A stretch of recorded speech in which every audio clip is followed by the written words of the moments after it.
Alright guys, TacticalRab again today. Hope you're all doing well and enjoying your day so far. Welcome back to Valorant News, and the run is over. The dream dies for Sentinels here for the 2021 season, falling just shy to 100 Thieves in a crazy matchup last night. Loads of reaction here from all around the Valorant world, especially the Sentinels players themselves. ShahZaM saying he's sad they didn't really get to show what they are capable of, and also what does this mean for their team next season? Will Shroud stick around? What does it mean with franchising coming into play? Very much intrigued to hear all your thoughts in the comment section below. Hit the like button if you enjoy, subscribe if you are new as always, I would greatly appreciate it. First of all, I wanted to mention massive news actually with regard to franchising that of course is going to come in next year on the partnership side. Apparently, the stipends that they will pay teams could be up to $1.5 million. So in other franchise leagues, the teams have to pay Riot Games, or they have to pay Activision Blizzard to be in the league, right? 10 million, 20 million, 25 million, whatever, they've got to pay the publisher. However, this way round, Riot Games actually pay out the other way. They pay a stipend to the teams to support their support of the Valorant ecosystem with the pro team, with potentially even a secondary team in the academy side, and also potentially a female team. We'll see that actually here in a second. But yeah, the estimated stipend will fluctuate between regions, will be around the $1 million mark according to sources. So this is, of course, this varies actually to a degree, because some people say it's going to be $1 million, some people say it's going to be less than $1 million, but interesting actually that they get paid, the teams get paid to be a partner, which makes sense why they are, of course, very buddy-buddy with Riot right now and try to invite them all over to their headquarters and make sure that they choose them effectively going into next year. Now, of course, look, this isn't just a one-way game. Riot want their benefit in return, which might well mean that when things like skins come into play, and there's like an OpTic skin, a 100 Thieves skin, a Sentinel skin that arrives into the game, Riot might well take a massive cut of that to kind of, compensate for the stipends they're giving out to these teams. But it's pretty interesting. Now, George Getters reckons it's not going to be about $1 million per team. It's going to be around 300k base, plus 300k team skins and sales, but there's an additional 400k for deliverables if teams exceed expectations. It's not guaranteed they'll get $1 million, so I guess 300k base, maybe another 600 or 300k on top of that, and then maybe another 400k to make up the mill. Pretty interesting stuff. But again, all these teams that are partnered will get a fair bit of money to invest and, well, to incentivize them to invest further into the league itself. And that might include having a secondary team, an academy squad, and a female team, right? So as is mentioned right here, apparently all organizations present in the franchise side will need to have a starting lineup, an academy team, and a women's team. So that's pretty interesting actually to think about, that all the teams might have to do that. They'll have to support the game changer scene, have to support the tier 2 scene, which I think will make for a really entertaining and kind of vibrant tier 2 if the teams are forced to have an academy. That's something that we've been kind of asking for in the Call of Duty League, is that if you could force the teams to have an academy roster, then that would really bolster the tier 2 scene, which right now is effectively floundering. So maybe Riot have looked at that and thought they could do something similar here. Let's talk about the LCQs then. Firstly, in the European side, Na'Vi falls short to G2 2-0. Good victory for G2 actually, so they move on in their low bracket run. It definitely does continue and might actually be possible to make it all the way through. Na'Vi falls short there. OG London take down Guild. OG London looked really good lately actually. They just lost to M3 champions in the upper semi-finals. They beat Guild comfortably. Their change minus Russ plus Yassine, that didn't work out at all. And then they will play G2 in the next round in just tomorrow. That begins. This also is the East Asian situation. We actually have a match ongoing right now, which might have finished by the time this video goes live. On Slayers took down Crazy Raccoon 2-0, and then we've got them through to losers round 3. So they're making a bit of a losers bracket run as well. But yeah, I'm excited for this Edward Gaming Northeptian match actually, because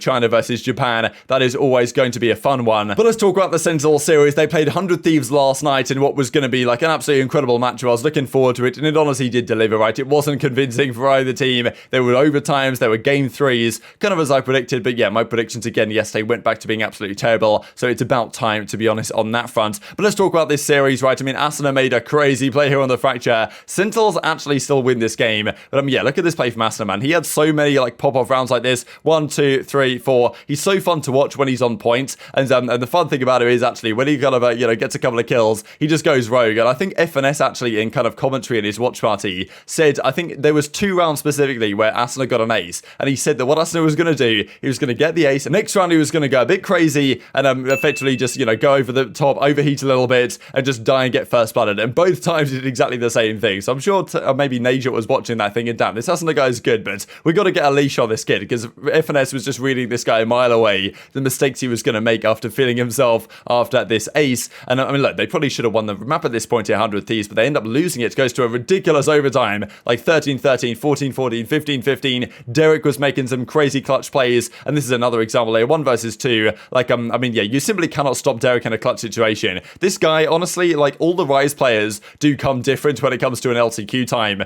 But, yeah, this guy, 1v2, 1v1, doesn't matter. He's going to win a crazy number of them. And this was a big round, actually, for him right here, because there's a crucial moment of the game here with 100 Thieves. Like, they could have been potentially losing this half going into the second side of Breeze. In the end, they take a 6-5 advantage and end up closing that one out for the map. Take it to a game 3 on the Haven. And 100 Thieves just dominated this first side. Sentinels were looking pretty clueless, honestly, on their defense. Getting bowled over, making some questionable plays. Yes, this is an eco, but look at this again from Asuna. 1, 2, 3, 4. And again, the spray was absolutely disgusting. And then goes on to get the 5th kill as well. Closes out the ace here. And yeah, Asuna gets another ace. And then it does the same thing again. Overheats a bit. Dies first blooded. And then Sentinels actually go 8-4 at the half. And 8-4 is still doable. And they almost did it, right? They brought a crazy comeback all the way down. I mean, this was one of the craziest clutches that I've seen in a long time. This is to lose the game here for Sentinels. 1 HP Zelsis has. 1 versus 2 situation. And look at this, man. He gets the collateral. Unbelievable that Derek and Stella lined up like that. But this is honestly like the round of the tournament, arguably. Like, this is just so hyped to watch when Stella got this kill on TenZ. It looked like it was all over here. But yeah, Zelsis with 1 HP gets a couple of kills already in this clutch and then manages to find the situation right. So this is the thing with kind of Sentinels going into next season. What do they decide to do? Like, I think Shroud was good for them, don't get me wrong, but I do feel like Zelsis was probably a key factor in why this team did seem to turn a corner. The amount of impact he had. I mean, the 1 HP clutch is just so ridiculous that they managed to pull this out. But the funny thing is, right after doing that, they got it to 12-11 and then lost the final rounds. And it's 100 Thieves that went on to win this matchup against Sentinels, knocked them out of the tournament, and stay alive in the bracket for today, as we shall see. As Angel says, as an IGL, I don't like a lot of the things that Sentinels do, but man, I've been rooting for them all the way, and it feels sad they couldn't pull out the comeback there. And he also goes on to say what Sentinels should do, right? Saying that TenZ is kind of wasted on these operator roles. So, you know, screw these operator roles, screw, you know, the jet, the chamber, not worth it. Put him on the KO, put him on the Sky, put him on the Raze, where he can create space for his team and himself and always be in the action, right? So Angel's giving some advice maybe to the coaching staff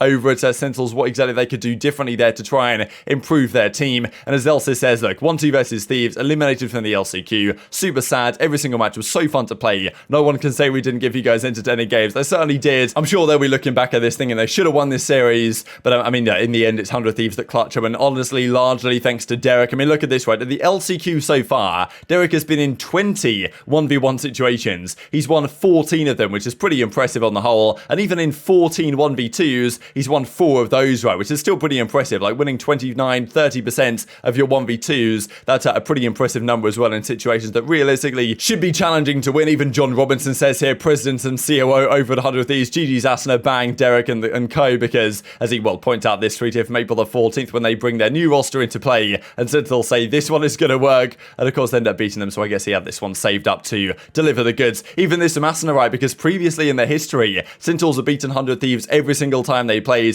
7-0 was the record, and as Asuna said, I don't lose to Sentinels 8 times in a row. They managed to get the job done in a crazy, well, it was 13-11 in the end. Shroud's pretty sad, right? The sad face he drops here. Difficult scenes. I think Shroud was a pretty good fit for this team, did a good job for the team. Zelsis, I think, was also like probably one of the big difference makers. But yeah, what's next for Shroud? He said that he wants to keep competing, right, next season when the franchise league comes around. If it is based in LA, he does want to keep playing. Has he done enough here to prove that he is a player of that caliber? I think honestly, arguably he has. And given he's Shroud, and if he does want to keep playing, I do imagine that someone will give him an offer next year. Will it be Sentinels though? That's the question, because I don't imagine that they're going to keep this team of 5. If they'd have maybe made the grand finals here at the LCQ, or they'd obviously made it through the LCQ to champions, this is probably the team of 5 that they will be keeping if, of course, they do get into champions as we expect them to. But if they don't, what do Sentinels do with their team? Like, do they decide to move on from certain players? Or did this team actually have more potential than we have seen? Because that's seemingly what ShahZaM says. We'll see that in a second. He says 1-2 versus 100T. GG to them, Saji reckons. And I'll just share a clip here from ShahZam's stream where he talks about this and being sad about the result of the tournament, saying if they had an entire stage at the bootcamp to show off this roster, they would have done a lot better than they showed at this tournament.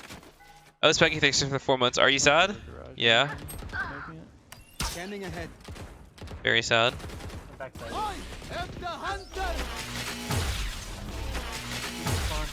I hit 3 spawn. 2 more spawn. I'm very sad. This is like our chance at, like, you know, Dino Boy, thanks for 7 months. Redeeming ourselves, showing, like, you know, we have so much more from stage 2, but just ended there.